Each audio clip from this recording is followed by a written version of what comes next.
All right, all right, all right. We are live. Sweet. With some people come on. Boom, boom, boom. So everybody's doing. Nice. All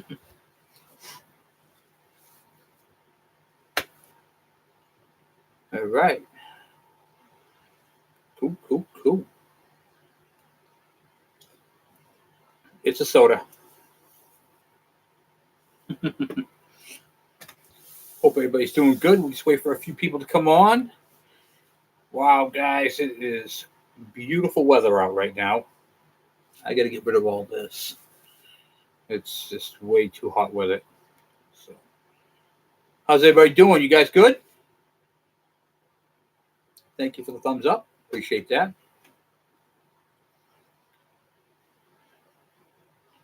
Another beautiful, beautiful, beautiful week. And we have a lot of stuff. This week we're finishing up on Elvin's bike. Well, Elvin's bike's pretty much all done. And we're finishing up on Ken's bike. So I'm looking forward to finishing up on that. And we've got some stuff, guys. We got some stuff. We got some more tech video coming up this weekend. So should be a good weekend for some tech videos.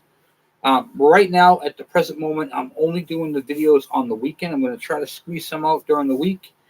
But it's been a little rough this week. So, but I do have a lot of videos, and I got a lot of stuff to talk to you guys about that we're going to be discussing. Which is just drop on the floor. We're working on Ken's bike, and the spark plug hole was stripped out. So we're going to be talking about some inserts, and I wanted to talk to you guys about that, how to properly fix those. So that's a pretty cool thing. Let's see what else is going on. We got, I talked to Robert on his bike. He's going to be ordering his, we call it the rear fender insulators for the DT400, which is basically I was trying to put it together. I was doing a video on that, and it just crumbled. So we need new insulators for that. Sometimes new old stock, it sounds good because it's new old stock. But if it's been on the shelf for 30, 40 years, sometimes they can go bad. And that's in this case, that's what happened. Luckily, that's all that happened to that so far. What else we got? We got talked to Matt on his bike, so that's cool. We're going to be doing a lot of tech stuff this week. So this is going to be a really good learning week for you guys. And you saw when I was working on Ken's bike, I'll just jump right into that. The insert, you can see right here how it's got like a little shoulder on it right there. And these are really bad inserts, and I'll show you why real quick. Is when you screw your spark plug in, that's the washer right down the spark plug. And see how it overhangs? It'll actually be not in the head all the way, so it'll be up about a 1/16 of an inch. So instead of being where it's supposed to be, it's actually lifted up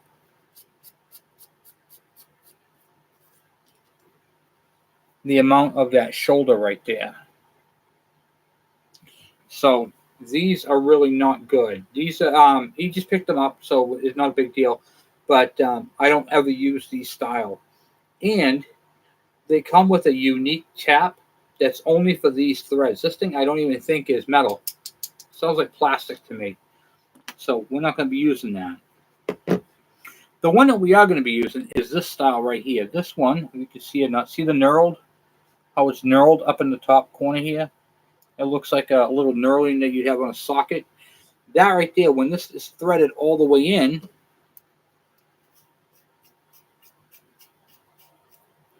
you can see how the spark plug fits on there perfectly. It's flush. That's what you're looking for. How you doing, Tom? And that's how it fits on there like that. Now, after I Loctite this and thread this in, okay, once this is all threaded in, what do I do about that knurled part? What is that for? So I'm going to use this driver right here. See how it's got a bevel on it? See if you can hear, there's a bevel.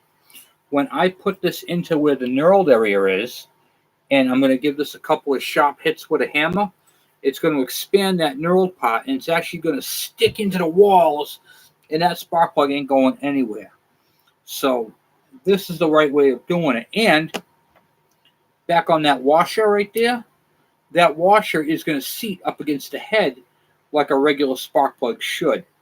So not only is the spark plug going to be in its right location all the way in, it's also going to be able to use the sealing ring. This washer is a sealing ring. It's more of a gasket. Hi, Dale. Thank you. Glad to be on. Yeah, so the sealing ring right here is what's going to sit into that head and support this spark plug. That sealing ring, okay, is very important because if you don't have that gasket on there, you can lose compression. You'll start to see a little bit of oil. Okay, you'll start to see some oily stuff, residue and stuff coming through that spark plug, and that is normal if your spark plug is not all the way in. So if you ever see this type right here at the auto parts store, you can get these anywhere, AutoZone. Avoid it.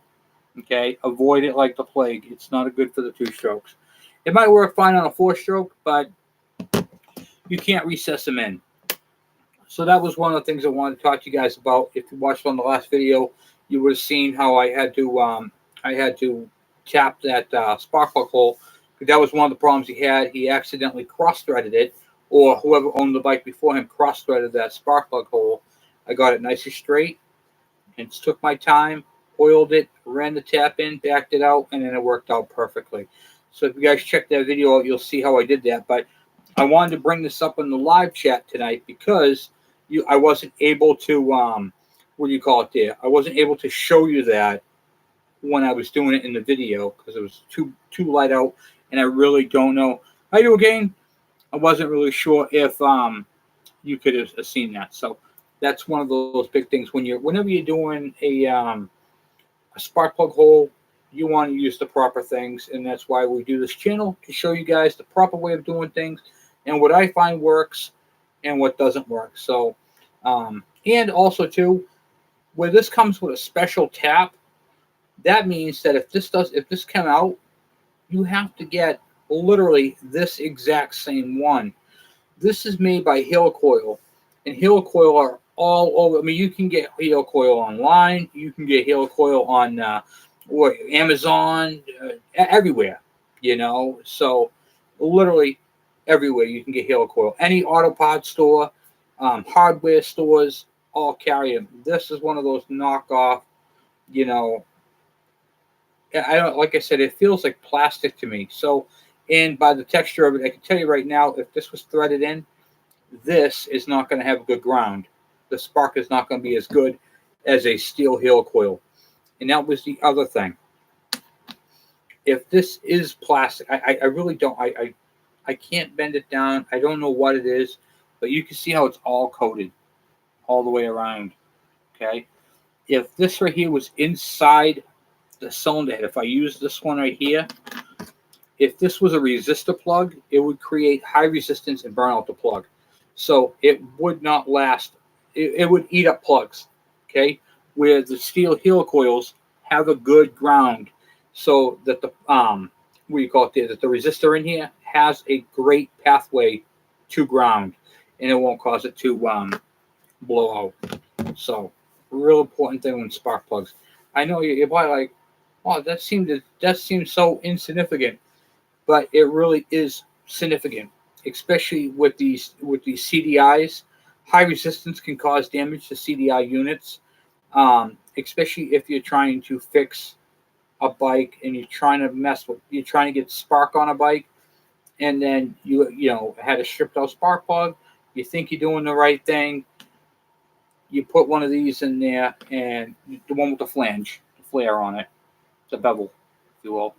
Okay, and you think you're doing the right thing, and then it doesn't work, and then you're racking your brain, Kevin, what's going on? I put a helicoil in. Now, after seeing this style, I'm going to be asking, is it helicoil? Does it have a bevel on it? Or is it actual helicoil, which is like this one? And like I said, that knurled edge right there, see that knurled right around the end there? That's a very important piece because that's what locks it in. And I still use Loctite when I put these in, because if you use Loctite and then you use this tool, right here to flare it out, this thing is going to seal in there great. And you also want to do that for another reason. I know it seems like a lot on the spark plug insert, but there really is.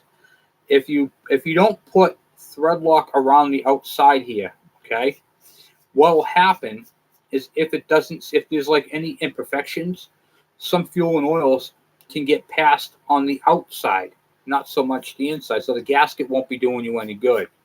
Because I'll show you. I know there's a lot to this. I apologize. If you look on the gasket ring right there, see how there's an inner ring and an outer ring? The inner ring is what does the sealing. So that can cause that to leak past there.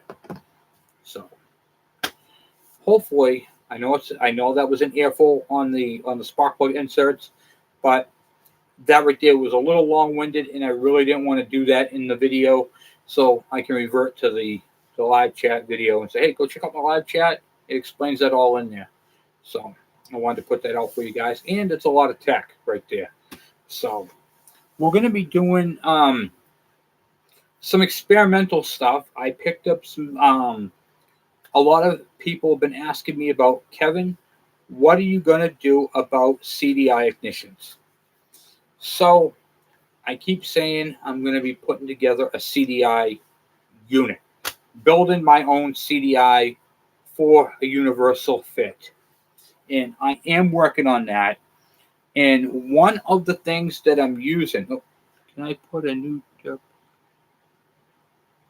yeah, if they fit, yeah, there's no reason why you couldn't change out your pegs.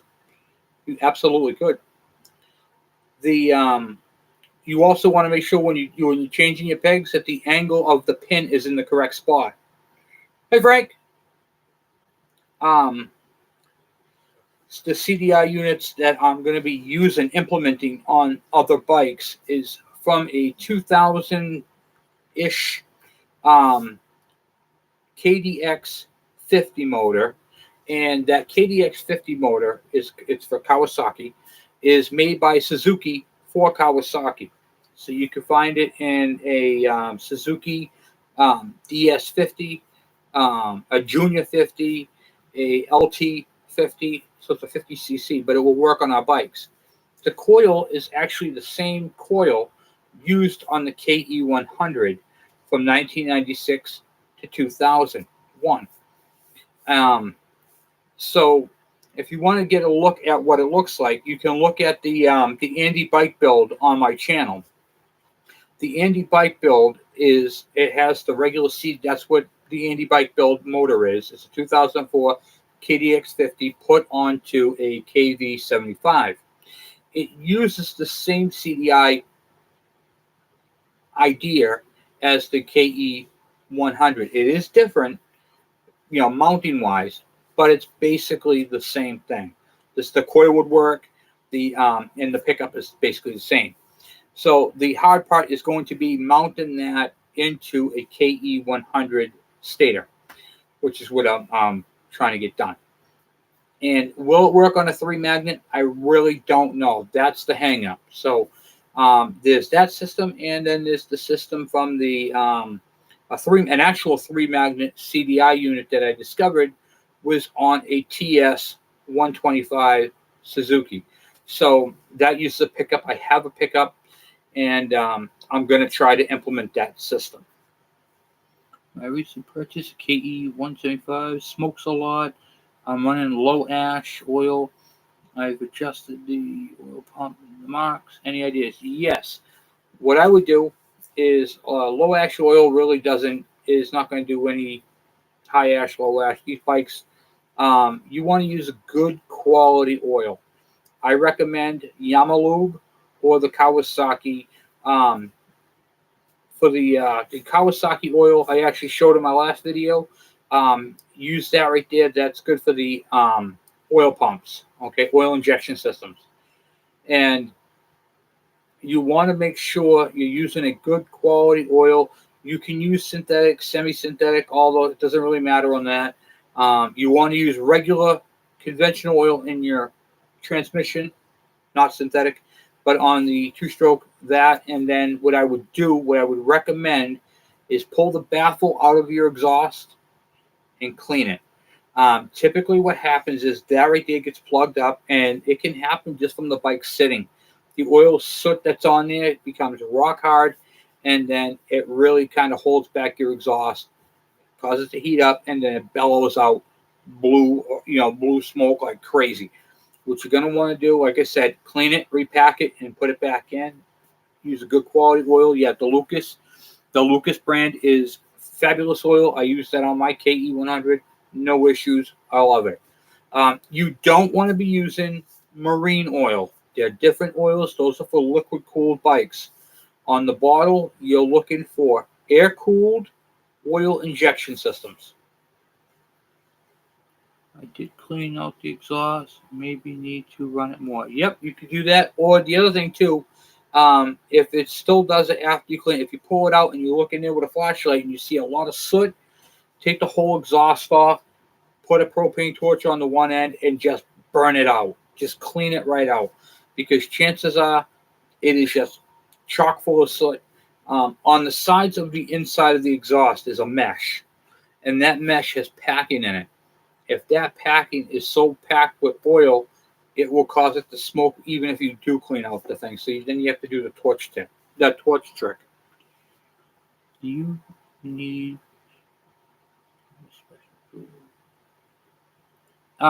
special tools for what? There's for doing. I don't want to lose you guys here. Hold on. Thank you. I appreciate that. All right. Specialty tools on these bikes are really simple. You need a torque wrench, a feeler gauge for the points, and a flywheel puller. That pretty much does it, and a spanner wrench if you have to do your neck bearings. Pretty much it for that. A good for the muffler, no special wrenches. It's pretty much a 10 millimeter and a Phillips screwdriver number 3, and then you should be able to take that right apart. Some use the reason why I'm saying 10 millimeter or number 3 is the bolts to hold the baffle on. I've seen them come through with number 3 screws or what do you call it? 10 millimeter. Itchy nose. So real simple process to do, and don't be afraid to hit that thing with a propane torch. It will catch fire, so obviously do it outside. I always have to say that, but it will burn off. It'll have a whole bunch of smoke. If you have a what do you call it there? Oh, what do they call those? A fire pit. Put it like on a rotisserie. Just throw it on a fire pit, and if any paint comes off, just use what do you call it there? Grill paint. Grill paint works good. To change the packing, do I need to cut it open? No. The packing inside the exhaust, like inside the muffler itself, you don't ever change that. That's lifetime. You don't have to worry about that. On the tip, once you take the tip off, there'll be packing on there and some wire. You'll cut the wire, and then the packing it'll just be crusty. It'll break right apart. And then you'll be like, yep, I need to change that. I'm going to tell you right now, you need to change it. If you haven't done it before, you definitely need to. That's part of a tune-up as well. You're welcome. Packing an exhaust system, spark plug, points, condenser, air filter, changing the oil in the transmission, these and a clutch adjustment are all part of a tune-up. When you bring a bike in for a tune-up, they basically go right through it, and it's always a good idea. In fact, I should do a video on that. Yeah, that just gave me an idea for a great video on tune up a bike. Back in the day, back in the 70s and early 80s, when you owned a car, you used to bring it in for a tune-up. And a car, if you had a car, they'd replace your distributor cap, your rotor. They would do your plug wires, spark plugs, air filter, a crankcase ventilation breather, a PCV valve. Then they'd go right through the whole thing, and air filter, all that stuff. Change the oil, check your belts, all the adjustments, the carb, make sure to put the probe in the exhaust, see how the thing is burning. And if you had an older car, they would check what they call points and condenser on that, and they would set the dwell, which is how long the points stay open. These bikes are kind of like vintage cars. They require a tune-up a little bit more frequently than, say, a newer dirt bike. And that's what makes these bikes so special. So you're really, when you're on a vintage bike, your mentality of today's modern technologies, throw them right out the window because they don't apply. Setting your chain, chain deflection, checking your sprockets, your clutch adjustment. These are all part of tune-ups, and these tune-ups should be done regularly. If you do a lot of riding, you definitely want to do them a lot sooner. You want to keep an eye on certain things. So these are all parts of tune-ups. Oh, you don't have to be sorry for asking questions, Hot Rod. That's what this channel is all about. High RPM goes what? Sounds almost clogged. Yeah, that could be the exhaust. When you go high and it flattens out, that could be a clogged exhaust. It just doesn't have. There's no flow, and if it can't flow, it'll flatten itself out. My clog is in. Yep, and clogging the spark arrestor. Exactly. Alan, it's another common thing. Right in the tip, clean that out. That's what actually was the problem. I thought, if you watch my video on my KM100, I was trying to find out what was going on with that bike. It was acting really. It almost didn't sound exhaust. It sounded like it was the rotary valve. I changed the rotary valve, and I could still hear that ding, ding, ding, ding, ding, ding. What the heck is going on? What's causing that? And it turned out it was my exhaust was clogged. I thought the rotary valve was bad, and I've been doing this for a long time. It just happened to be the way it was worn, and I put that on, and the bike went done. Sweet, good. Same thing with my my KD80. I didn't use that for so long, and the exhaust hardened right up. I cleaned it out, blew it out, used the propane torch. Bike runs like a champ, and it performs beautifully.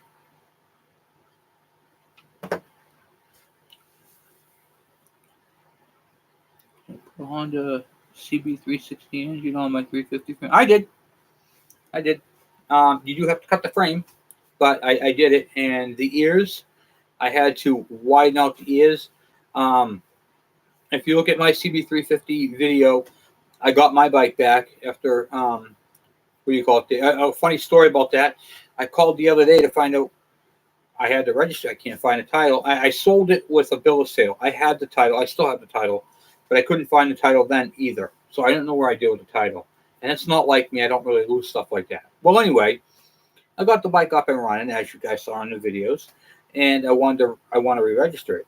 So I called over to the White Mountain, what do you call it, the Registry of Motor Vehicles, where I had it registered last in 2009. That's the last time I had that bike registered, was in 2009. So when I got the bike back, I looked at the mileage. I said, "Oh, it doesn't look like the mileage has gone up. It doesn't look like they used it at all," which was kind of weird. So I called over there and I said, I lost my title, and I had sold the bike. I bought the bike back. I have a bill of sale for the bike, but I want to register the bike. Can you tell me if it's ever been registered and to whom? And she said, yeah, I just want to make sure that the registration and all that adds up, makes sense. And she says, the last time the bike was registered was in 2009 to a Kevin Bergeron, obviously me. I said, wow, they never put it on the road. She goes, no. So she goes, all you have to do is go down and get a duplicate registration, and then we can just register it for you. And then order a new title. I says, sweet. So I got my bike back. It all worked out wonderful, and the bike was just waiting. So the Japanese motorcycle gods have smiled upon me yet again. Must be all my hard work on the YouTube channel, right? So I'm over the moon about it. Okay, one more. The oil pump leaks the part where the cable. Oh, what do I need? It's so where the cable pulls, that pull right there, it's leaking right out of there. That's not common. It's definitely not common, but I mean, if it was pulled on enough times and it was just kind of worn dry a little bit, I could see where that could possibly do that. I've never seen one worn that bad. If it's not leaking from the banjos and it's leaking from up top there, what I would try doing first is tighten it, give all the screws a little tight. The only thing I can think of is that the top cover, maybe the screw is leaking and it's dribbling down. Check that out first before you go and replace the pump. But if it is in fact leaking out of the shaft where the cable goes on there, definitely replace the pump. Hey Kevin, so I missed the part about how you properly clean exhaust pipe. Yeah, no problem. Larry, I was talking about how you pull the baffle out and then use a torch, cut the little wires that hold the packing on, throw the packing away, and use a propane torch, heat it all up, burn it all. If you have a fire pit, you can hang it on a fire pit and just let it cook until all the smoke is gone. Same thing with the exhaust system itself. I was explaining how there's mesh on the inside and there's packet in there, basically for sound deadening. It's also robbing you of power, by the way, but we're not going to get into that right now. And then you take a propane torch, you stick it in one end, and it will burn it out until there's no more smoke, and then you're good to go. Shaft for sure. I'll order a new pump. Yeah, you can pick those up pretty cheap. I wouldn't go $100 on a pump. I've never seen any. You're welcome, Larry. I've never seen any pumps go unless you're getting a brand new old stock, but you really don't need to, because that right there is an anomaly. That's something that doesn't really happen. I haven't. In fact, to be honest with you, I've never seen that. And that's 35 years of doing this. I've never seen anything like that. So something had to have happened to that pump to make it wear like that. However, pumps are pretty cheap online. You can get them. I think I saw one for like $30 on eBay, and used. You don't need to buy new. The chances of that happening again are slim to none. Like I said, it's just something that doesn't really happen to them. But make sure you get them off of the same bike you have. I did a video on oil pumps a long time ago, and however, a lot of the oil pumps look exactly the same. They are not, and I'll explain. Inside that oil pump, there is a bevel gear and the gear that operates the pump. Some of those teeth on those are fine thread, and some of them are coarse thread. What does that mean? That means that the driver that spins the pump, if it's coarse thread, the pump is actually the gear driving it is spinning faster. If the gear is finer thread, it's actually spinning slower. So that right there changes the ratio and keeps the proper ratio for the pump. So you want to make sure you're getting the exact pump. Like if you have a KE100, you can use a pump from a KD, a KM, an MC1, a KV75, or a G4TR. You can use those type of pumps, but you cannot use one from a Suzuki or a like a KV75 pump. It looks very close to it. It would work, but it would be pumping a lot less oil because of the way the drive is set up. So remember, just because the pump looks the same doesn't make it the same. That's a very important thing because I see this a lot. And I've actually seen 2 bikes blown up for that reason. They just weren't getting the oil, and it ended up causing a lot of oil starvation. The other thing I want to talk to you guys about is I've been watching the forum. I have a KE, KM, KD forum, and I see a lot of people who've had a cylinder that's burnt up. Okay, and what was that? So it's the same. The 100 was, if it's new old stock, $100 for that pump, that's a great deal. But if it was a used pump, it's not a good deal. I see a lot of people burning up, burnt up. I rode my bike, smoke came out, the bike stalled out. I checked the compression. I got 60 pounds of compression, it won't run. So I need a top end. So they'll go and they'll put a new cylinder in there, new piston, and throw away all the old stuff, which is awful. You should never do that because you can always reuse a cylinder. And no matter how bad it is, they can fix it unless it's cracked. And I see this all the time. Then they put that on there. The bike blows up again. And then they go, well, I'm junking the bike. It's just something going on with it because they didn't address the cause. For every problem, there's a cause. For every problem, there's a solution. So what I tell people is you've got to find out what caused that to blow up. What caused the engine to go into melt state? And in order to get that to melt state, something had to have caused it. One of the things that could cause it is running the bike without a baffle at high RPM for a long duration of time. 2, running the bike with an aftermarket or no air filter without jet in the carburetor. That can cause it. A partially clogged jet can actually cause the bike to have a meltdown state. So you have to, like a fuel restriction. Yes, a fuel restriction. You probably go, really? A fuel restriction can cause a two-stroke to burn up. What happens is when it's not getting enough fuel, it creates a lean condition. So you need to make sure you find the cause before you go dump a bunch of money into new old stock parts like cylinders and pistons and rings, because if you don't find the cause, it could be something like a blown seal, a gasket, a loose head, and these heads loosen up all the time because they're only torqued to 16 foot-pounds, which honestly is nothing. And then you got the bike rattling around, and the head's on that copper gasket. So copper is a very soft metal, so that is going to cause the head to do one of these numbers. Here's the cylinder, the gasket's in between, and the head's on there, and it, from vibration, the pressures, it's going to loosen up, especially if you're riding the bike at really high RPM. That head is going to move around a little bit. The head bolt's going to loosen up, and then when the piston's going down, it's going to suck in a little bit of air. That little bit of air can cause a lean condition. So you really need to make sure your bike is sealed up. So what I do with my bikes, because as part of a tune-up and I check them out for the season, I throw a torque wrench on there and I check all my head bolts, just because I know these heads loosen up. What I found is I went from, on all my bikes, I went from the book says 16 foot-pounds. It's okay.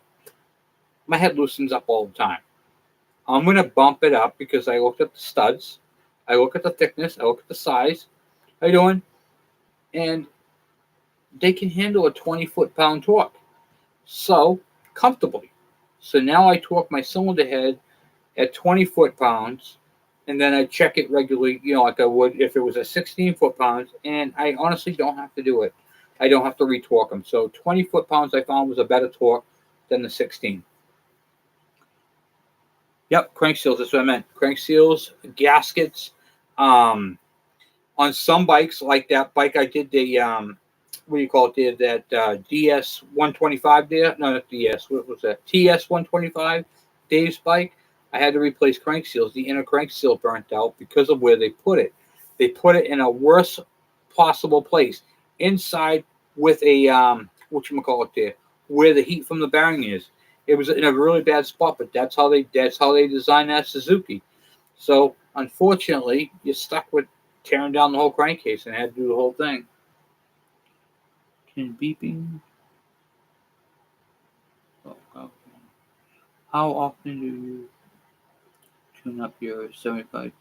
I check my bikes out once a year, but tune-ups you don't have to do every year. So depending upon the driving, if you do a lot of driving, I would say every other year. And on these bikes right here, your bike is CDI, but on a KE 100 that's not CDI, how that works is the first time you do a tune-up, you change your points and condenser. The second time you go and do a tune-up, you just change your points. Then the next time after that, you do points and condenser. So every other tune-up you do, which is every 2 years, I switch them out. Points, condenser, points, condenser, points, condenser. You don't need to do condenser every 2 years. They last a long time. And as a good token, if you do it every 2 years, you can keep your old points, keep them in a nice plastic bag, and if your points ever fail, now you have a second set that you could get you home. Got it with a 343 model. Yeah, it's nice. Yeah, there you go. You get some. You're still low mileage. 1365 is still low mileage. So, and you got it with that thing's not even broken. That thing's brand new. That's awesome. That's really awesome. That is super cool. So that's a hell of a find. And a 175 to boot, that thing's got some power to it. I got one in the shop. We're gonna finish off this weekend, and that's what I brought the helicoil up, and I got to clean the tank. The tank is all rusted out. I'm gonna do a speed clean. It's gonna take about 45 minutes to get all the rust out of there, and then once all the rust is out, I do my oil treatment, stop it from flash rusting, and then it's good to go. Okay, question above.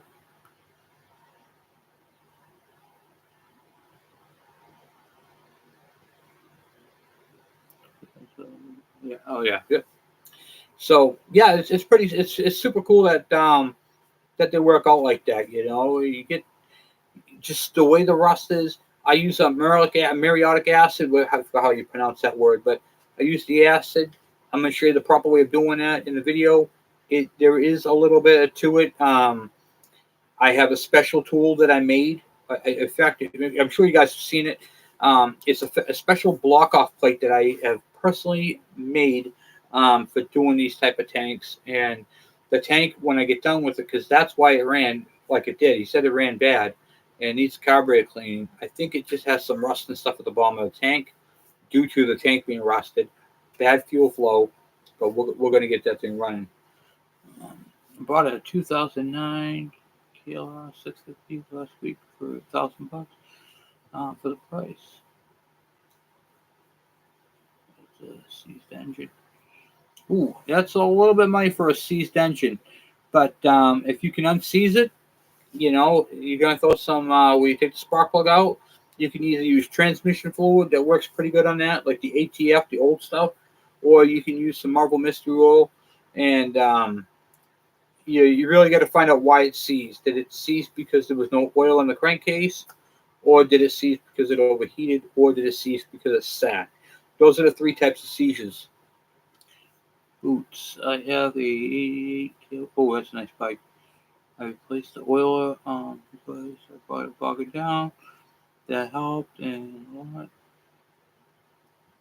Turn plugs a few times. Any idea? All right. Did you check your exhaust?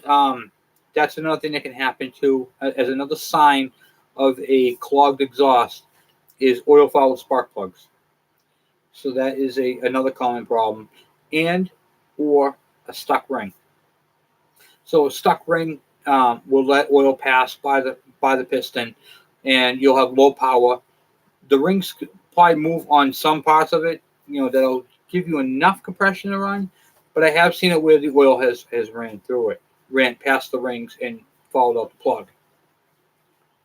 It was an oil issue. Those years were known for eating oil. There's a rebuild kit that takes. Oh, okay, yeah. So there you go. So once you break it down, you can just put the kit into it. So yeah, if you're gonna rebuild it and that's an oil issue and that corrects it, that's what you want. That's a nice bike. I actually had one. I couldn't ride it. It was too tall for me. I'm short. Seems like the exhaust is the main problem. Yes, the exhaust is one of the neglected parts of the bike, which I'm going to be getting into a lot more on my channel because a lot of people don't know how much the exhaust affects these bikes, especially where they pump out a lot of soot, which is really the reason why it was the demise of the two-stroke, because of the amount of soot and about the amount of what do you call it there, pollutant that these bikes put out. So it's kind of hard once you get to that point. But once you know all about the exhaust, your bike will run great. Two-stroke exhaust is one of the, like, I work on a lot of chainsaws, weed whackers, and stuff like that, and especially like on the hedge trimmers, they don't run at such a high RPM where they clean themselves out. So what ends up happening is this little flame arrestor screen up inside the exhaust that clogs up, and it doesn't want to run, or it'll start and stall, it'll have hesitation, and it'll overheat. It'll feel like a whoop, whoop, whoop, whoop, whoop, and it doesn't want to move. Pull that out, take that screen off, put the baffle back in, it runs beautiful. So yeah, I mean, it's the exhaust plays a huge part on a two-stroke. A lot of people don't understand the two strokes because on a two-stroke actually uses both sides of the piston, whereas a four-stroke it doesn't. A four-stroke, when the piston travels down, the intake valve opens up, letting fuel and air mix come in from the carburetor. Then it compresses it. The spark plug fires. It drives the piston down, called the power stroke, and then the other valve opens up the exhaust, and then it pushes the exhaust out. A two-stroke is not like that. A two-stroke is a completely different animal. It literally does two strokes at one time. Every time that piston goes up, it fires. Okay, which confuses people. That's why they're so torquey, because they're literally doing two things at the same thing. For instance, when the piston I'll stop at the bottom. When the piston travels up, the rotary valve opens and sucks fuel into the crankcase. Okay, so they don't use motor oil like a regular four-stroke would use. When the crankshaft comes around, some people call it scavenging. I call it pressurizing. Okay, because the piston now comes down. When the piston comes down, it pushes the fuel and air mix up the transfer ports and onto the top of the piston. When the piston comes up, it compresses that charge, detonates it, and pushes the piston down. When it's pushing the piston down, it's taking that fuel that it just sucked in from the previous and pushing that up the transfer. Every time that piston goes to the top, spark plug fires. And that's confusing for a lot of people because they're like, oh, but mine fires twice. No, it fires once.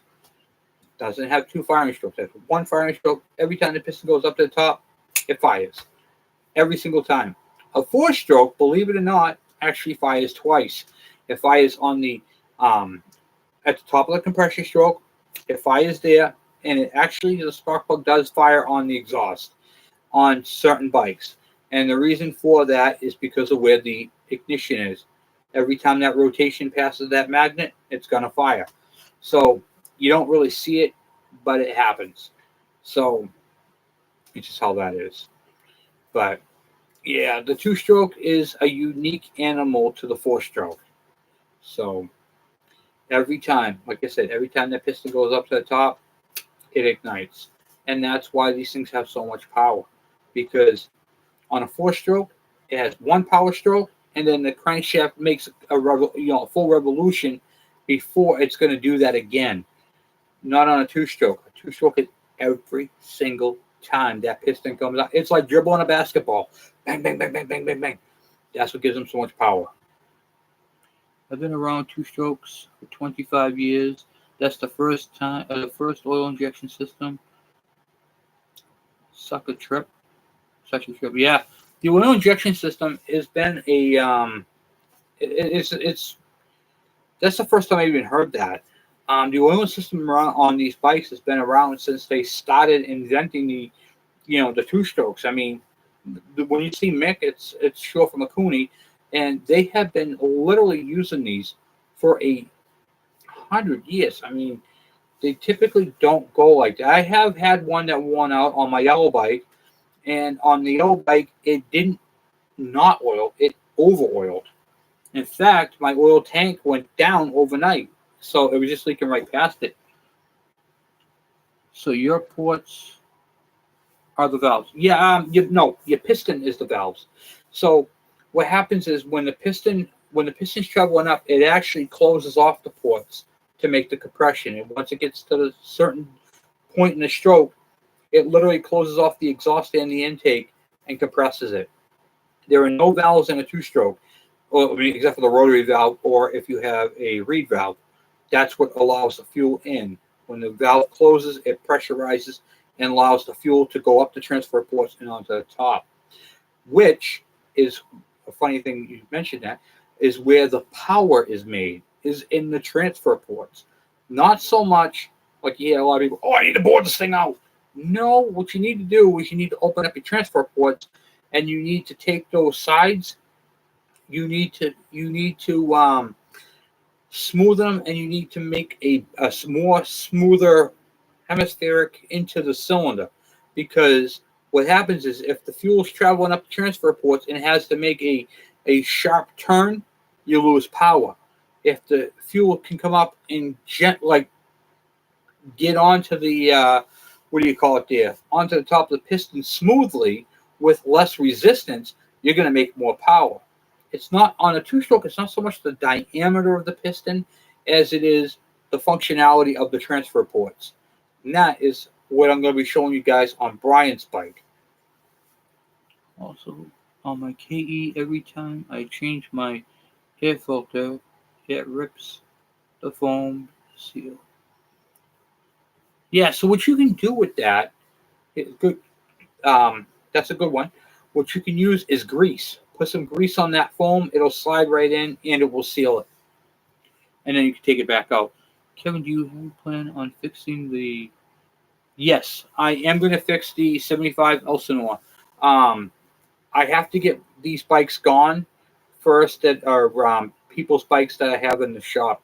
And then I'm going to be working on the Elsinore. What do you call it? I know what you're talking about. The 250, the MT 250. I actually have pretty much everything for the bike. The case that I picked up, I need a case. The case I picked up had some cracks in it. I can have the case fixed, but I'm probably going to look for another crankcase for the bike. It was put in wrong, and they didn't do a good job with the bike. So I want to make that bike original as I can, and proper and fixed correctly. So that is a bike that I actually plan on using on the road because I love Hondas. I love Kawasaki, Suzuki's, and Yamahas.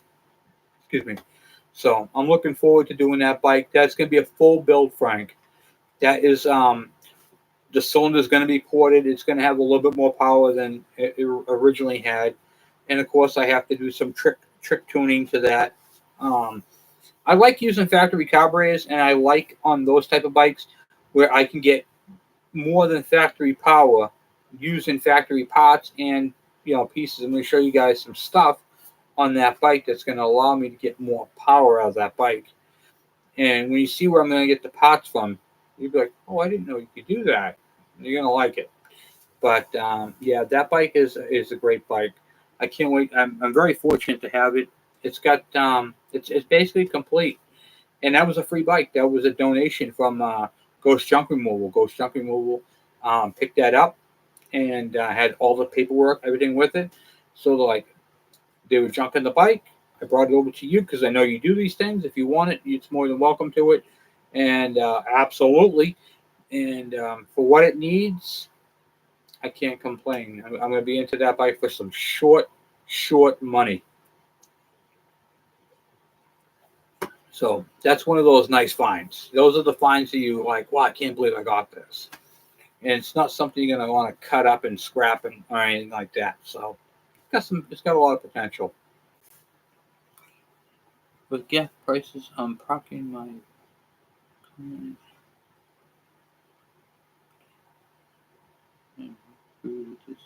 Yeah, I would too, especially with the diesel prices. Oh my goodness, man, unbelievable.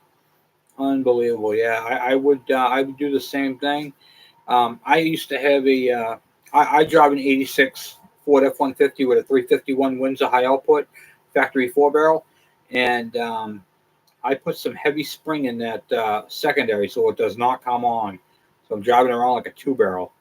Let me tell you, I can't believe it. Cannot believe the prices. In fact, I'm actually swapping out on my truck a perfectly good C6 transmission for a Ford AOD because I wanted some overdrive, because 3,000 RPMs at 65 miles an hour is killing me. So I feel your pain. Not as bad with the diesel, but I do feel your pain. It's awful. So I'm actually working on the trailer. You're going to see my YouTube trailer. I got some stuff coming up on that you'll be seeing. That's probably be done off camera, not so much on camera, but you will see it in the background. I'm planning on doing a trip from Massachusetts to Florida, and that is where all the bikes are going to be on. So it's going to be a float, and it's going to be pretty cool. It's a 15-foot camper frame. So yeah, it's pretty cool, and you're going to see it's going to have the clear side with the the Kevin Bergeron YouTube logos all over it, lit up, and all the bikes are going to be on there. So it's going to be pretty cool. Hoping to do that over the summer, get that up and going. So that'll be nice. Trying to think what else is going on. So yeah, the bikes are going to be going. Harvey Spooner's bikes are almost done. Unfortunately, the Odyssey that he has is going to cost more to fix than it is of any repair. But yeah, it's going to be cool. It's going to be cool. I'm looking forward to it. Let's see what else we got going on. Oh yeah, I know what I wanted to talk to you guys about. I want to say thank you guys. The channel has been growing unbelievable, and it's because a lot of you guys have been sharing the channel, and I want to say I appreciate you guys sharing my channel. I just hit 8,288 subscribers. That's unbelievable, and the my view count was also crazy. Hold on one second. Let me just get to that real quick. The view count is really what helps keep this channel going and allows me to grow. And it's because of you guys sharing the channel and contributing.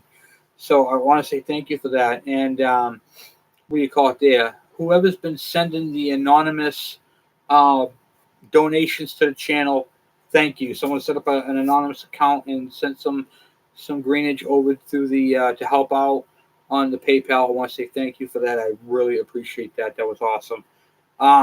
The views on the channel have been is right now up to 1,724,695. So by tomorrow, we're going to be at 1,725,000. That is like unbelievable. Thank you guys for all your support. I really, really appreciate that. And I gotta look at it, these allergies have just been killing me. And thank you. Yeah, content and views it's been great. And I know you guys enjoy learning. That's why you guys are here. And as a community of bikers, and from what people have been telling me, this is the only channel on YouTube that has this. And so that really gets me really good too. It's not easy doing what I'm doing, especially when I'm not making any, like, this is not my job. It's gonna be, but it's not right now. And when it does become my job, there's gonna be a whole lot more bikes and a whole lot more content. And just hang on, because as we grow, we're gonna be doing a whole bunch more things. I'm actually working on doing an intro for the channel. I wasn't going to do an intro for the channel, but we're growing to that point, guys, where we're going to start doing some changes on the channel. And I still haven't implemented my, classifications, which I'm going to do. I'm going to post that on the community when I go to do it, about step one, not step one, what do you call it there? For learning curves, like 1s, 2s, and 3s. 3 being hardest, 1 being the easiest, and 2 being moderate, for doing the type of stuff that we're doing. So, look up 4. I don't know what you mean. Best source for used parts. Oh, best source for use on these bikes. eBay, Partzilla. Me personally, I buy junk bikes. So I get my parts through my junk bikes. I don't sell parts because I need them for the channel. So I don't really sell parts. And donation parts, like the stuff that I used on Alvin's bike, those are his. I take the donation parts. I only charge for the labor. And the parts all go onto his bike. And that's it. They're free. And that's what I do for bikes that come into my thing. Anything I can use out of the donation stuff, that's what I do. My parts I use for the builds. Thank you. Yeah, I mean the and we're expanding on these bikes too with the Yamahas and the Suzukis and everything else. So it's really been great. And like Dale, get over to check out Dale Swager's what do you call it, YouTube channel. Get over there, give him a thumbs up. He's almost at 1,000. So that means that when he hits 1,000, he can start getting some, he can apply to be a YouTuber, a YouTube partner program, and that's going to help him grow, and you're going to get more content out of his channel as well. So that's really what this is more like a pyramid type thing. You keep growing, and the more you grow, the more content you can do. The more content you can do, you guys are going to be benefiting from all this knowledge between my channel, Dale's channel. You're getting a lot of experience, like just poured onto YouTube. So that's pretty good. Dale's a friend of mine. We're not affiliated with each other, so we're just friends, and his content is amazing. Get over there, subscribe, and check it out if you haven't. And I highly recommend it. He does amazing work, so definitely get over there and do that. You come through Georgia. I do come. I every now and then I do, and I will be going. I will be doing that. Yeah, Dale is awesome. So get over there and check his stuff out. He does some really great restoration. He does the things that I don't do, like the restoration parts and stuff like that, because he puts together, like, his bikes are pristine. I'm doing diagnostics. I'm doing mechanic stuff. He's doing that. He's doing that too, but he's doing some restoration stuff. Like that seat pan he made. That was a good video. That's really cool. I'm like, oh, I should start doing stuff like that too. But that's something he does on his channel, so I'm just let him roll with that unless I'm doing a KE. I try not to do what other channels are doing. So like Harvey Spooner, for instance, good friend of mine. He does the Honda 4-wheelers, 3-wheelers, that sort of thing. So I don't really do that too much on mine, except for a couple, maybe one that I got from him, and my Yamaha Breeze. Musty One does everything too. He's also a good friend of mine. So he does more tinkering and stuff like that on his channel. I don't do the same. I don't do my small engine stuff on my channel because he does that on his, and then it becomes redundant, So yeah, Harvey does rock, and he's a good friend of mine. Once again, if you haven't checked him out, go over to Harvey Spooner, give him a thumbs up, tell him Kevin sent you.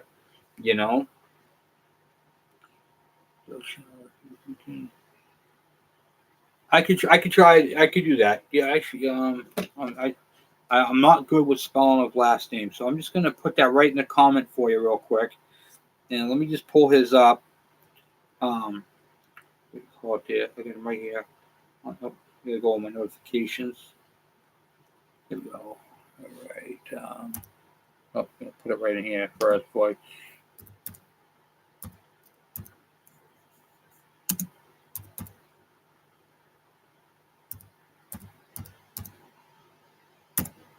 There you go. All right. Harvey sent me over here. Yeah. And I'm sending you back, Todd, right? We played the ping pong. No, but seriously, he's a great guy. And Harvey's been a mentor of the channel. In fact, when I had some questions about the channel, he was the one who said, hey, this is what you got to do, and this is how you got to do it. And, he does a lot of, he's a hoarder, and he loves it. And I mean, geez and crow, you could find anything over there. And he's just been a really good friend of the channel, so helped me out a lot. So, that sort of thing. Yeah, I know. I'm sorry about that. This is my wife's laptop. It's not even a laptop. It's a Chromebook. My Chromebook has crapped out, so I'm not using mine. So I'm not really sure of her keyboard, and I'm doing it one-handed. So I do apologize about that for Dale not capitalizing his first letter of his first name and last name. I do apologize for that. But yeah, he's been good friend. Yeah, just a little, Tom, just a little. But you know what though? He's got some good bikes, and he's sitting on a pretty good nest egg. If he ever got to the point where he needed to have something major done, he sold a few of those bikes, he'd be set. He's sitting on quite a few. He keeps getting them. I don't know where he gets it. He just plucks them right out of the internet. Kind of like I was doing for a while with KE 100s. But you get to a point. Well, for me personally, you get to a point where you have too many of one bike, and I wanted to branch out, so I stopped going after the KE 100s, and I started going after some other bikes, and then you get a lot of those bikes, and then you see where I'm saying that becomes too repetitive. I mean, if I did my channel on just KE 100s from then till now, from 2016 to right now, I really wouldn't have a channel. So it's nice to bring in all other bikes, and people have been bringing me bikes to work on, which was also cool. But that's actually stopped this year. So after I get done the bikes that I have, I'm gonna the bikes that have been brought to me. I'm gonna be exclusively working on my bikes, and you're gonna see some cool builds and some one-off stuff that you'll be able to do on your bikes. And I wanted, I wish I had a bunch of. Yeah, he's got some sweet bikes. He collected some vintage bikes back in the day, and it's really cool to see these bikes and to see what he's doing with them. And yeah, I mean that's pretty sweet. Some 125s. I kind of go for the bikes that they're simple bikes, but nobody, everybody had them, everybody has them, but nobody knows how to fix them. So I try to keep the channel. What I do when I get a bike, I YouTube it. And what I mean by that is I check and see what people are doing. Is there a whole bunch of people, a whole bunch of traffic on this particular bike? If yes, there's a whole bunch of people doing them, I don't do them. I just, whatever, don't worry about it. I'll go and do another bike. So that's how I do that. I keep my bikes, kind of keep the channel going in a direction of bikes that people aren't doing a whole lot of. Dale's in Montana. Wait, how many folks could? Oh, you'll be surprised. You'll be surprised. Montana has a lot of land. Farmers bought these things to get around their farms.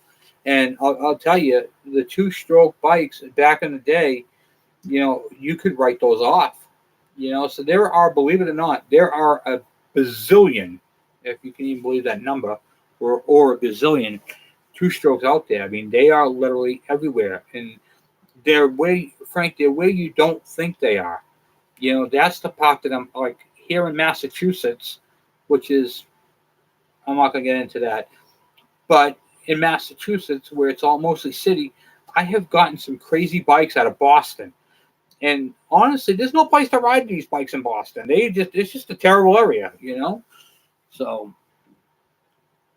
well, thank you, Hot Rod, for hanging out with us, and I'll see you soon.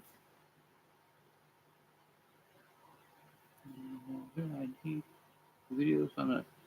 I don't have any CL100s, unfortunately. If I had that bike, I'd be able to do that. That's the other thing too is getting these bikes. When I come across them, that's when I get to do them.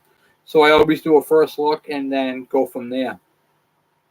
20 years ago, every garage here in Las Vegas had. Oh yeah, I believe it. Yep. Yeah. Oh yeah, Las Vegas. Yeah, of course. Yeah, you take a two-stroke up the strip. Absolutely. Two-stroke, and you got the desert. That's what they did. They all the buddies after high school. During high school, after school, they all hopped on bikes. They went out in the desert for a while, when it cooled down a little bit, right? And then went to their little meet area. Probably had a little fire out there, relaxed, had a couple of cold ones, and then boogied on back. And that's what they did. That's what it was back then. All the kids had two-strokes. Now you can't get a kid out of the house off his phone. These things right here killed the two-stroke. These did. Okay? These killed the two-stroke. So, yeah, keep that in mind. That's what killed the two-stroke. It was a cell phone. Okay? Because kids today just don't want to get out of the house. They want to play video games. They want to dream, but don't want to do anything to make a dream happen. Frank, we worked on bikes until you were blue in the face, and you got frustrated.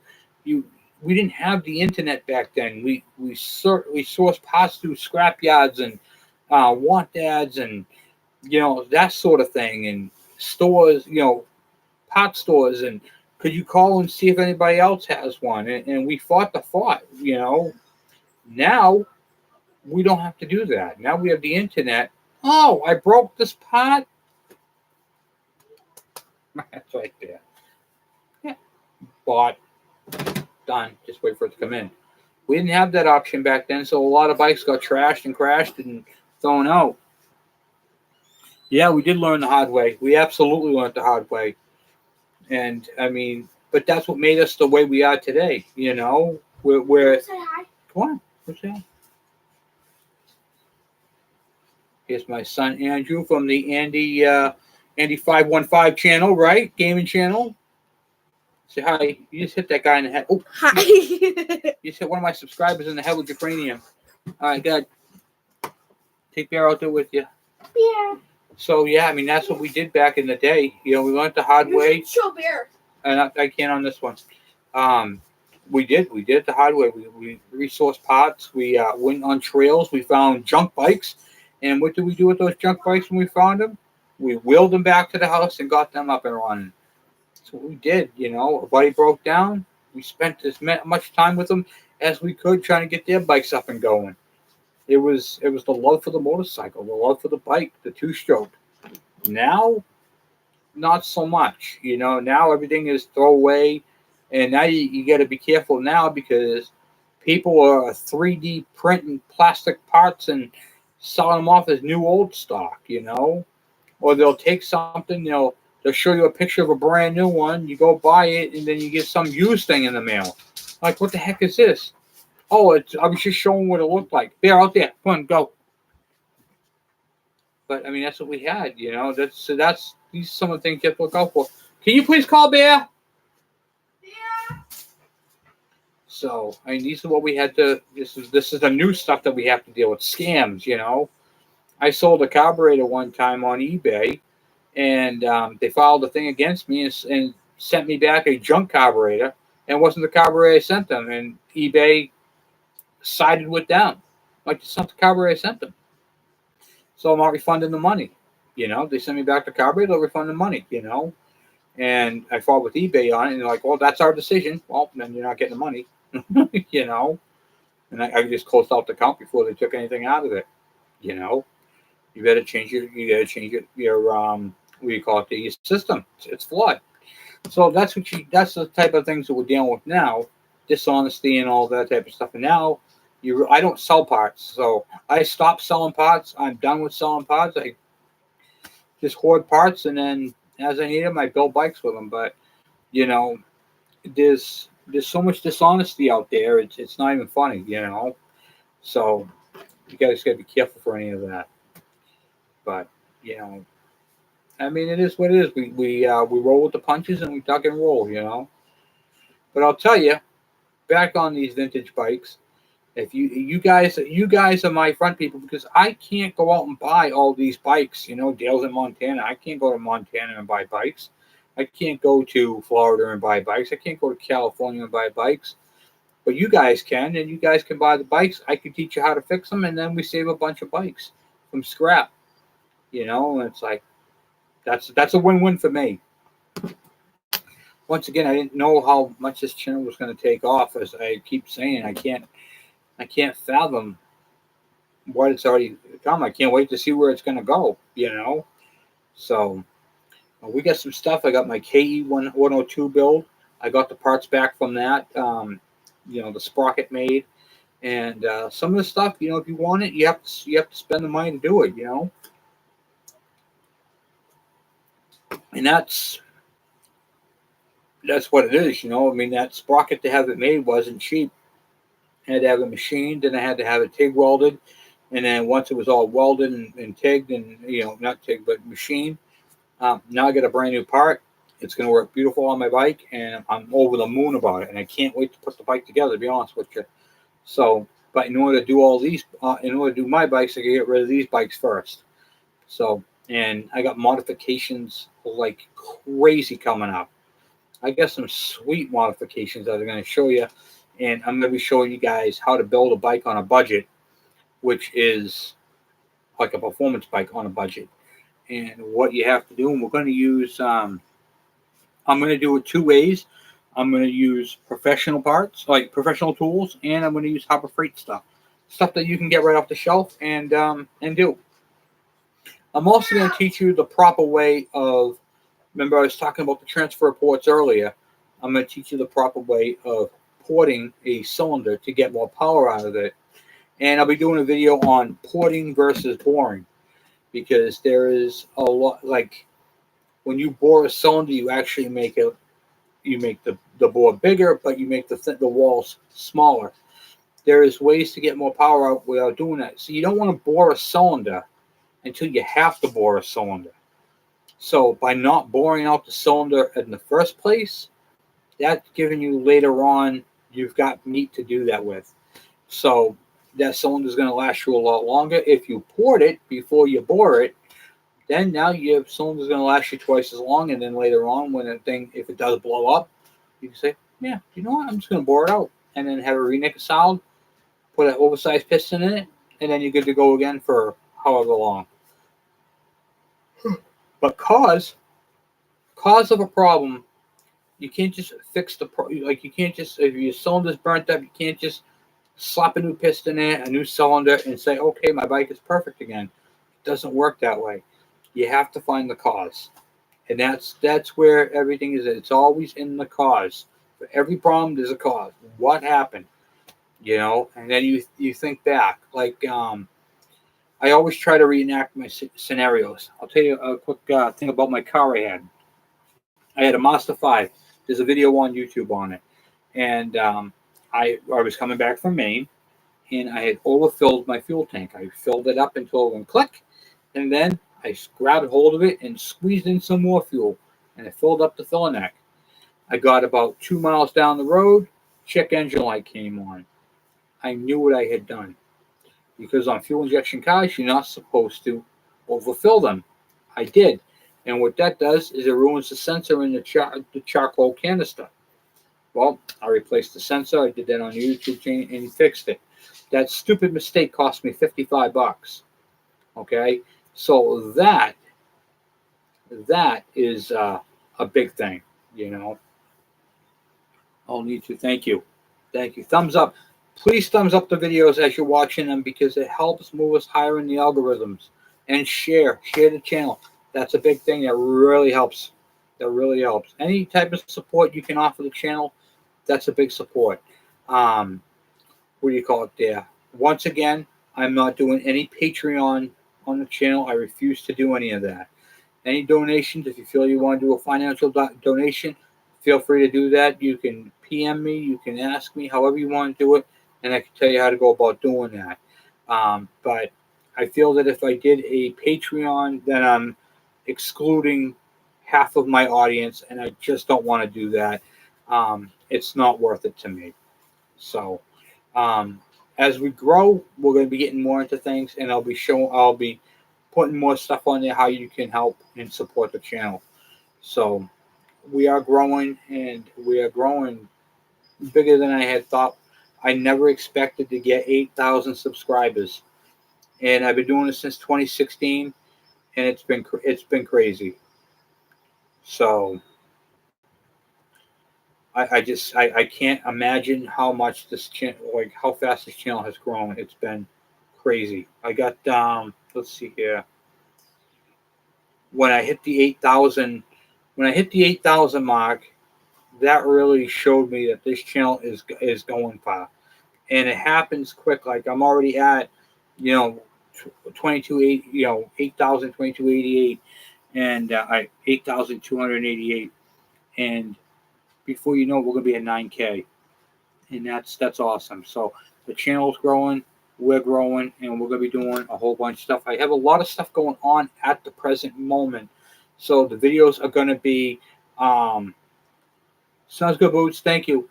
The channel is gonna be doing a lot more on the weekends than it will be during the week, but you will see videos during the week. It's just I'm in a transition period right now, and well, you're gonna see. I got some cool stuff coming up, and just got to bear with me because it's going to be coming. Can't think of anything else. Does anybody have any questions? Does anybody have any questions about their bikes that they'd like to ask, or anything they'd like to share? Because we get, let's see, the KV75, the 175 that I'm working on. that's what the this is for. I'm gonna finish that up this week. Excuse me. This week and get that done. I want to get that bike, Ken's bike, all done. I got to get Alvin wants to come up and pick up his bike on Monday or Friday, he said. So that bike will be out of here. We got Mike's bike. We got what do you call it? Brian's bike. Brian's bike's a little bit more. That's I'm going to be spending some time on that one. That's the bike that I'm going to show you guys how to make a sleeper out of. What is a sleeper? A sleeper is a bike that's small but has the attitude problem of a bigger bike. So, and that's huge. That's huge. So, trying to think. I think that's pretty much it. And then Robert's bike, we got to finish up on Robert's bike. And yeah, it's pretty cool. I'm looking forward to finishing up these bikes and getting my little bikes back up on the stand. We got to finish off the, like I said, the K102. We got my GT80, MX80 there. We have my Suzuki DS80. We have the KDE 100. We got some CDI stuff to build, and we have a lot.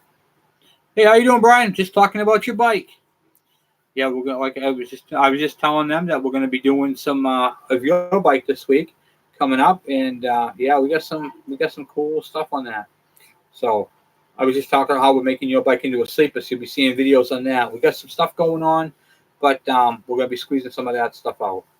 I got a couple of those 2 bikes that have been before, and that'll be on yours. So yeah, it's pretty cool. Like I said, Brian's bike, I'm going to show you guys. That's where you're going to learn the performance parts. That's where you're going to be learning on Brian's build the benefits to transfer ports versus boring. So yeah, porting versus boring, and it's going to be huge. So tonight I'm going to be going to 9 o'clock, guys. I'm not going to be going. Actually, that's when we normally ended anyway, at 9 o'clock, 7 to 9. I've been very tired. I've been working my butt off, and now we're coming up on the weekend, guys. Happy Friday, Full Throttle Friday. I should have said that earlier. And yeah, we got some stuff coming on. So I'm looking forward to busting out these bikes, getting these things going and done. So my wife just gave me the finger. No, I'm just kidding. She didn't do that, but she could have. So yeah, you guys are gonna see some tech, and the tech on Brian's bike is really what's gonna affect all of your bikes. So even though I'm doing it on a GT80 or an MX80, there's gonna be a lot of this tech that you can do on your bikes. But I'm gonna let you know as I'm doing it, and I'm gonna do his bike in a way that you can do that with any bike, which is super cool because porting, there's science to it. And remember, bigger is not always better, and it's the subtle differences. Because if you have a small piston traveling down the cylinder, and it's pushing the fuel and air fuel up, if those ports are too big, and I'm going to be talking to you guys, you're going to be learning about volume, is really what this is. Remember, the engine's an air pump, so we're going to be talking about volume. Because if you go too big on the transfer ports, you're going to lose power. If you don't do it correctly, you're going to lose power. And you would hate to take a nice, beautiful bike and drop power when you think you're going to be making power. So that's part that we're going to be showing on Brian's bike of what to do and how to make the power and where is the power. How is the power made on these bikes is really where it's going to be at. So what makes the power on the two-stroke? That's a good video right there. I should definitely do that. So, and I'll be showing you that on the Brian build. So that's what we'll be labeling it as the Brian build, and it'll be like working on Brian's GT80, and it'll say GT/MX80 because that's what they are. They're the same bike. One has a little different features to it, but I'll explain that all through the process. So, which is going to be super cool. My dog's coming in. Bear, you go out there, buddy. Out. Go. Don't, he'll just plow you over. So, it's one of those things that are really super cool. So, porting versus boring. And like I said, you could lose a lot of power. We don't want to lose power. we want to make and gain power. And I'll show you how to do that. I'm also going to show you guys how to do some trickery work with these little bikes and what you can do on your bike to um, for air induction and that sort of thing. So there's going to be a lot of things like on Brian's bike. We're going to open up some ports. We're going to change some baffling. It's going to have the same baffle. We're going to open them up and we'll show you how to properly open them up. And most important, after it's all said and done, the main part is jetting the carburetor. So Brian's bike is literally going to be about a lot of tech, about porting. It's going to be about opening up baffles, customizing exhaust, and jetting the carburetor properly and changing around some ignition components. His bike is probably going to be points, but I'm going to show you how to adjust the timing because some of these bikes are adjustable timing, and I'm going to show you how to manipulate the points to give you more power. Okay, so that's one of those type of things. The CDI is nice, but what a lot of people don't understand is CDI doesn't give you more power. There's no power gained over CDI versus points. Okay, it's more of a convenience thing as opposed to a performance thing. Okay, it does have some features to it. One, it allows the bike to idle lower, but on a GT80 we don't idle those things low anyway. They have a higher idle, so having a CDI on that wouldn't help it anyway. There's no point float, but I'm going to show you how to adjust the points. The RPM's not going to be up high enough to make the points float. So there's going to be a lot of pros, a lot of cons. I'm going to show you what you can and cannot do, and what can actually cause you to lose power, and what can cause you to gain power. So we'll be using a junk cylinder I have to show you how to lose power. We're going to do a cylinder that is going to be poured to the gills, and I'm going to show you what not to do. Okay, so that right there is a big thing, what not to do, and some of the common mistakes. So that right there is going to give you guys a lot of insight to the technical part. And on Brian's bike, his build is actually going to be a stage 3. That's what I was talking. Stage 3, 1, 2, and 3. 1 being the easy, 2 being the intermediate, the moderate, and then part 3 is going to be borderline professional. Okay, and then obviously if I went to 4, it'd be full on professional. I'm going to show you guys how to do these in steps, and you can see what fits in. If you're able to do it, or if you feel comfortable. And as always, when I'm doing a bike or anything like that, feel free to put in the comment any questions because I do read the comments. So that's a big thing too as well. But other than that, there's not really much after we get these bikes done. The Harvey Spooner moped, we're going to be swapping out his engine. He got a nice engine that runs, and we're going to modify an air filter to fit on that bike. We're going to change a jet, make it a little bigger, and because he doesn't have the airbox to it, so we're just going to get the bike up and run the way it is and go from there. So it should be super cool. And can't think of anything else. Anything else? Oh yeah, I'm going to show you guys a little carburetor trickery, some modifications that you can do on a factory carburetor that will give you a little bit more power. It's one of those. How do I put it? It's one of those things where it's old school motocross, if you will. So I'll be showing you guys stuff like that, what other carburetors you can use on different bikes, and how to get more power out of them. So Brian's bike is going to have a lot of that. There's going to be even the intake is going to be ported, and there's going to be a lot to it. So remember, they're like an air pump, and I'm going to explain that all to you as we're going through the whole thing. His bike is going to be a little complicated because of what we're doing to it. I know, but it's you'll get it. You'll be able to follow along with it, no problem. So once again, if you guys have any questions, if you guys want to ask me any questions, we got a few minutes left, and then we'll head out. So we got, trying to think. Someone's been asking me about electrical videos as well. So we're going to be doing some more electrical talk, some tech on that. I got to show you guys how I cleaned a light using vinegar. Vinegar is a great source for cleaning rust and corrosion. So I'll show you guys how to do grounds and that sort of thing, how to check for high resistance. Those are things that are really important, high resistance on grounds. And because if you don't have a good ground, your light's not going to work. And batteries, people have been asking me about batteries and LEDs and LED versus incandescent bulbs. Remember, these bikes are vintage. Having LEDs on a vintage bike, one, it doesn't look all that great because it takes away from the vintage look. The incandescent bulb has been around forever and a day, and they work just great. You can get higher amperage, higher wattage bulbs, which will make it look brighter too as well. And remember, if you're using an LED as a directional, you have to use a resistor. That resistor draws more power than the actual incandescent bulb. I had a race expansion chamber on a 70s TS250. Loud but great power. Yeah, expansion chambers work great.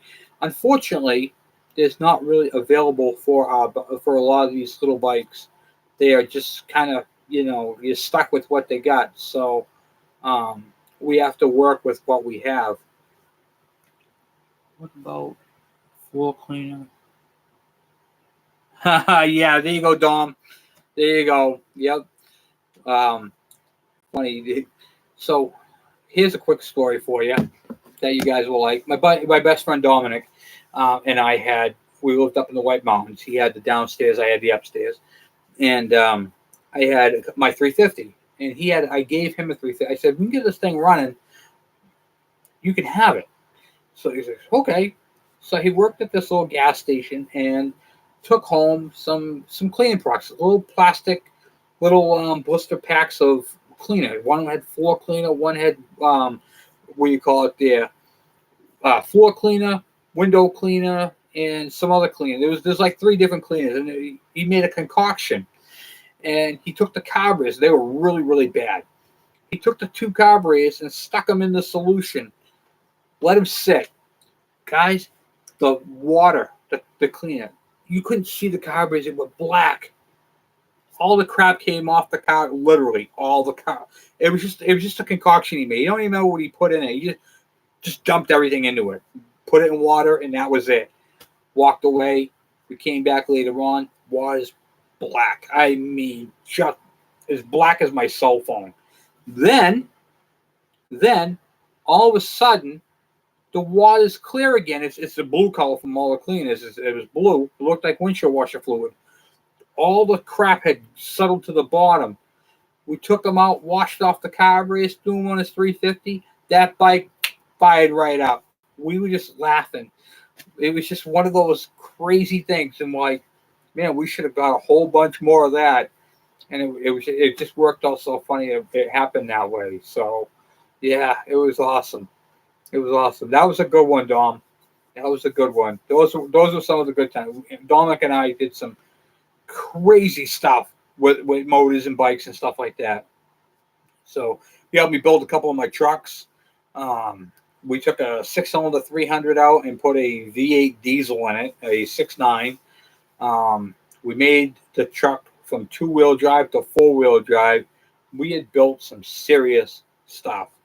And then I decided to take it even further on my 250, and I put a Dana 60 in the back, a Dana 60 in the front. The back was palsy. I felt the front was left out. I put a limited slip in the front as well.